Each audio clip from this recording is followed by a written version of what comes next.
I'd been on their trail for months, ever since they left their hideout in the Bighorn Mountains. Led by Butch Cassidy, they were a loose association of outlaws who robbed banks and trains from Colorado to Montana. Among them was the Sundance Kid, and that murderous hombre I was tracking, Roscoe Bob Bryant. They blew the bridge with the intention of forcing the train to stop.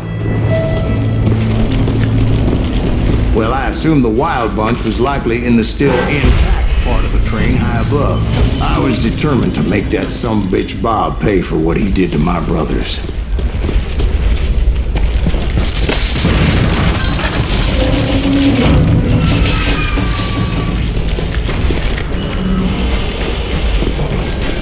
My ears are still ringing from blowing up that ridge. What'd you say? I can't hear a gun. Well, I made my way off unscathed and came upon a few members of the gang and had no choice but to dispatch them. From there, I had to negotiate an even more precarious route. But first, I would need to get my ass out of there. I jumped from the frying pan into the fire as the train was clearly fixing to fall. I had found the gang, but in order to find old Bob, I needed to fight my way forward past a whole passel of desperados. Outside, inside, any way I could, I made my way towards my plane. Well, what about the passengers? It was mostly a freight train, as I recall. There were no passengers aboard that day.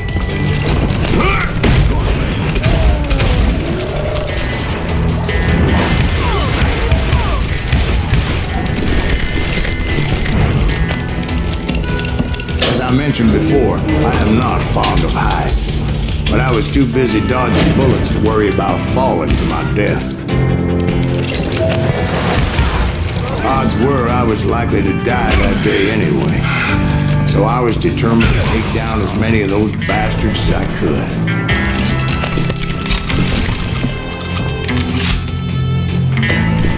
At times it was like shooting ducks in a shooting gallery. The only difference is these damn ducks shot back.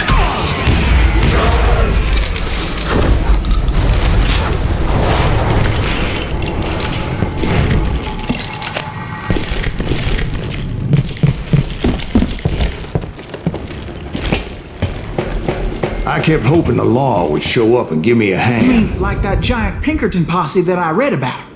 Did they come riding in, guns a-blazing to help?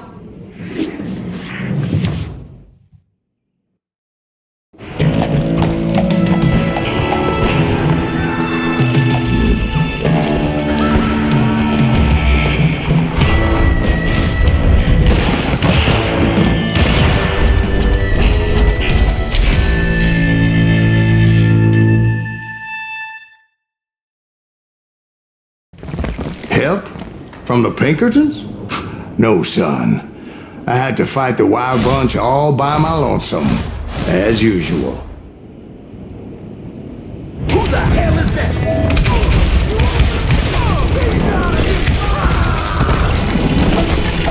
Get cover!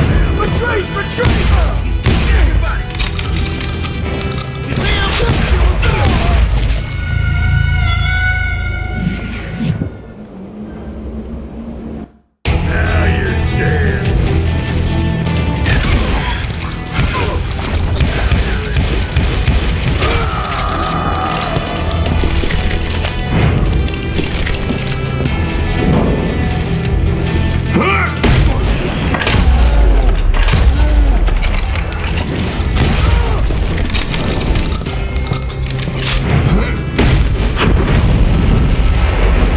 Is those dime novels didn't portray this as it happened, did they? Only a few stragglers were left. I had to cut them down pronto if I was going to stay on old Bob's trail.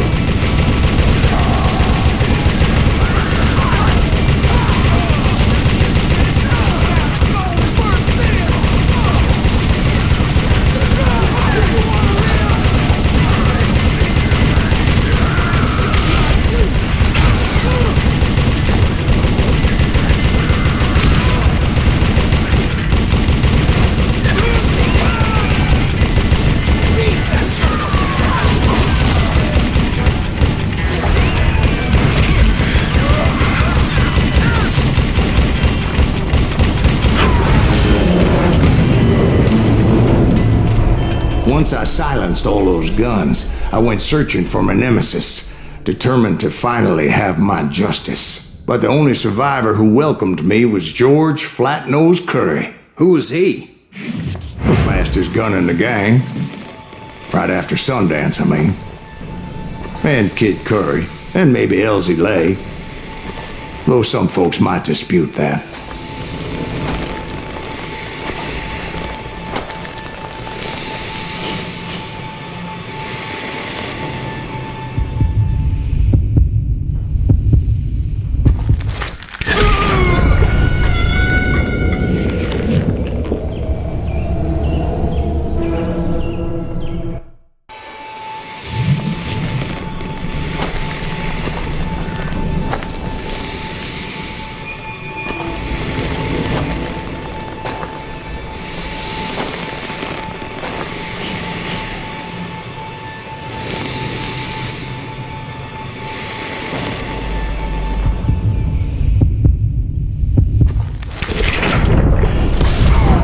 On that very same day, Butch Cassidy and the Sundance Kid decided to leave the Wild Bunch behind and decamped for South America.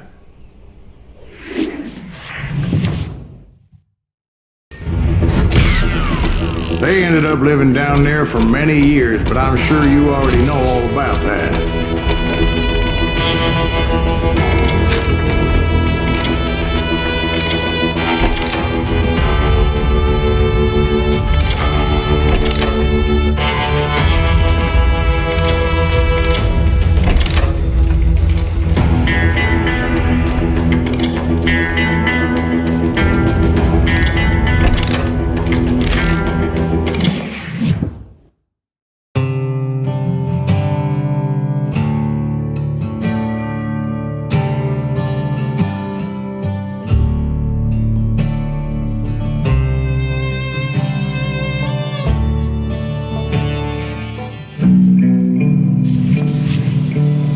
I tried to find Bob Bryant, but it was as if he'd disappeared. Sometime later, I heard the Wild Bunch was back together. Kid Curry escaped from jail, and now he was running the whole shebang. So I took to their trail, as I was still in pursuit of my brother's killer and hoped that he was back with him. That Kid Curry's kinda crazy, ain't he? Don't let him hear you saying that. Anyways, I tracked those boys to a camp right outside Parachute, Colorado. Who's shooting? We're on fire! Being outnumbered, I didn't bother with a warning shot. I just started taking those bastards down.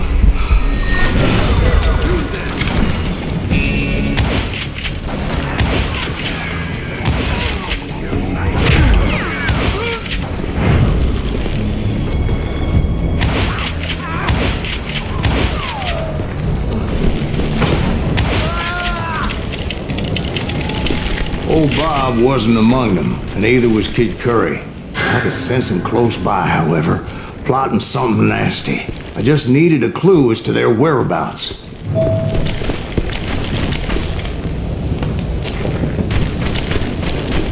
Then I found one. A map with their bold plan clearly marked. This time they were fixing to blow up a train trestle. Property of the Union Pacific.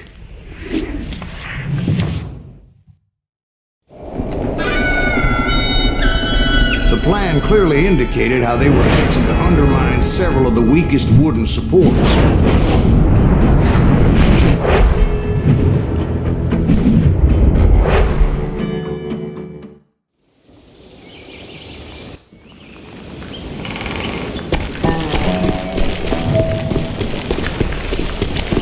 Kid Curry was considered the wildest of the Wild Bunch. It was said that he fathered 85 bastard children, though some say it was only 5. Of course, I had to tread carefully. Otherwise, I could, well, die.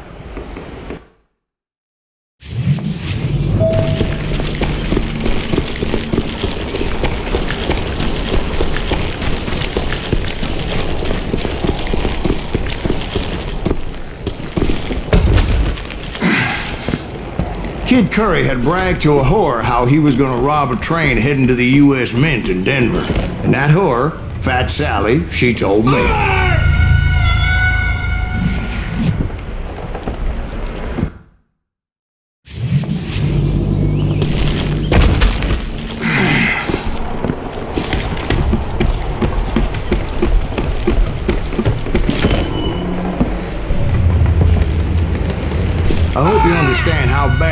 my adventure might have ended had I not been as careful as hell.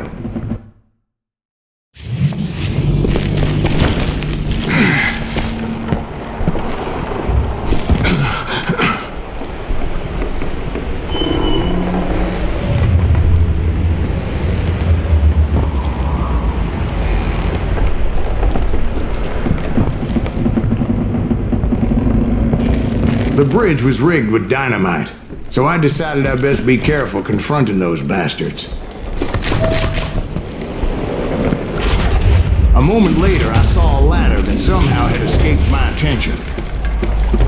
Don't you blow us up now. Don't worry, I know what I'm doing.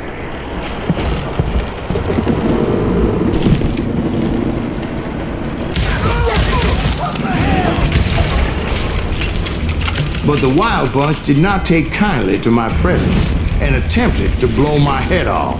It appeared the kid had found a number of new recruits to bolster their ranks. Guess there's always desperate men willing to trade their lives for stolen treasure. What happened next? Well, having removed the first bundle of dynamite, I decided I might as well remove the other one. Once that was done, I figured I'd find my way from there.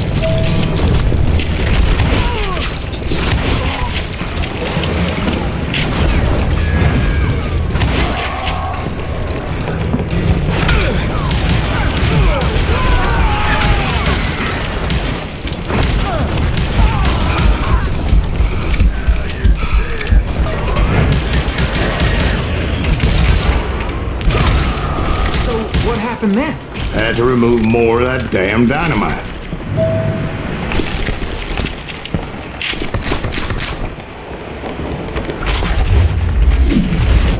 It must have been terrifying trying to make your way across. I was sweating it a bit, but then I noticed a footbridge tied up on high, so I shot the rope.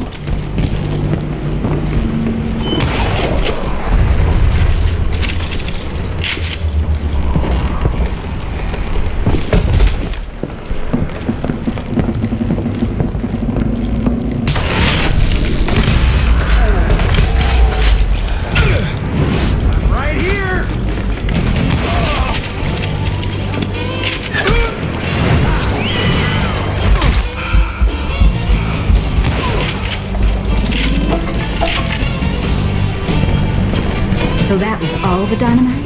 Funny you should mention that, darling.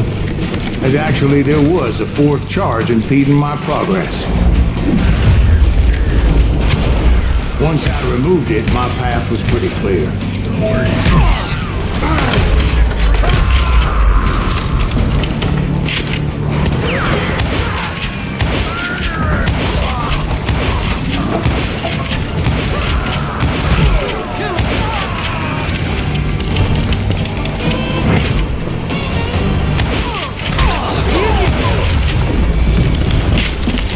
So I proceeded onward and realized that that way just wasn't going to work. I needed an alternate path forward.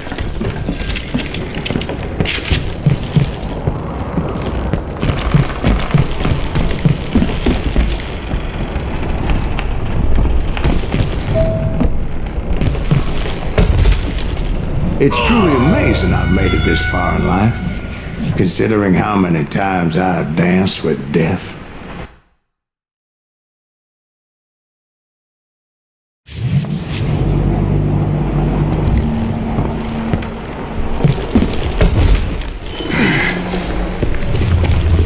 Luckily, I found a cave, and as I made my way back to the bridge, I saw something that concerned me.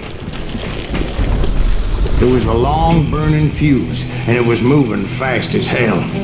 I had to catch it.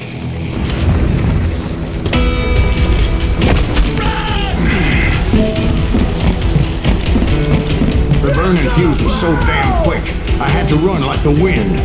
I almost had it, but no.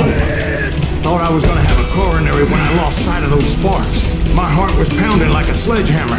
I knew that failure meant boom. Then, finally, at the last moment. Whew. Of course, I was successful, or clearly I wouldn't be talking to you folks here today. Naturally, I removed the last dynamite charge. Well, it was a touching reunion. But by this time, I was thoroughly exhausted and dragging my ass as I was not a young man anymore.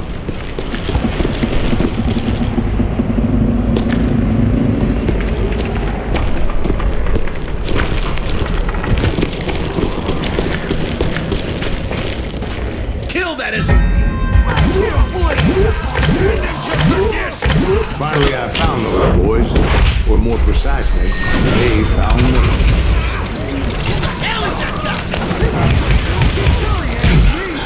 Dirtier than a damn fruit, fried fish.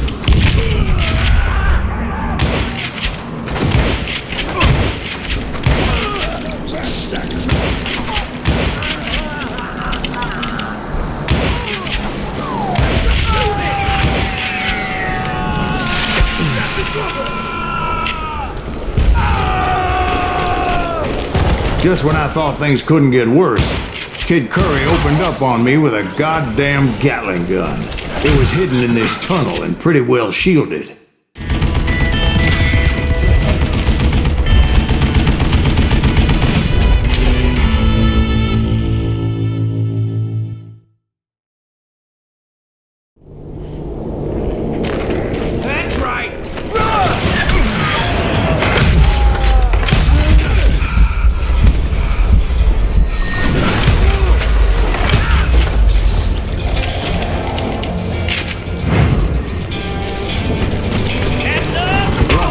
Located some dynamite. I still, however, had my work cut out for me. Stupid contraption! This is the last mistake you'll ever make.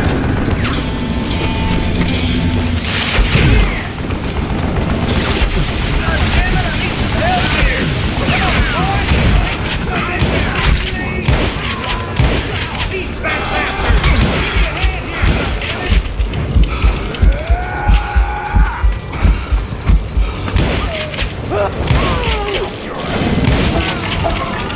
You're gonna bleed! Move it, boys!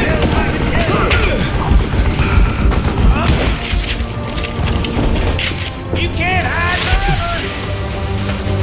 It's not fair! Eventually, I brought that tunnel down. And that's when I met Kid Curry himself. He had decided to stop pussyfooting around and deal with me personally.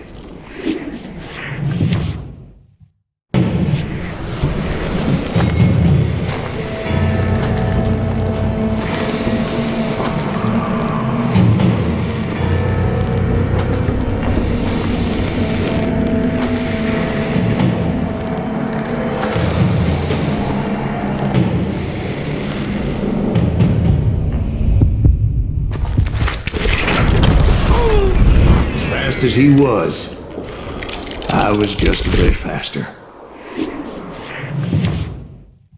And as he lay wounded, I demanded to know the whereabouts of Roscoe Bob Bryant.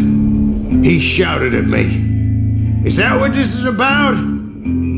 Bob went with Butch and Sundance to South America. You ain't never finding him."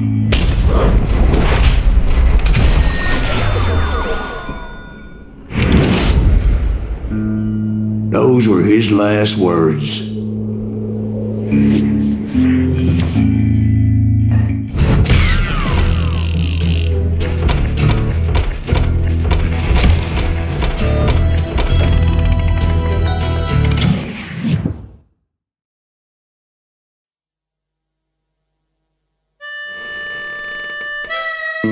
So, Bob Bryant got away? I knew I'd never find him in South America. What about the other killer? Yeah, you kind of glossed over that one. Well, I found Jim not long after my showdown with Ringo. At the time, he was riding with the James Younger gang. Did I neglect to mention that?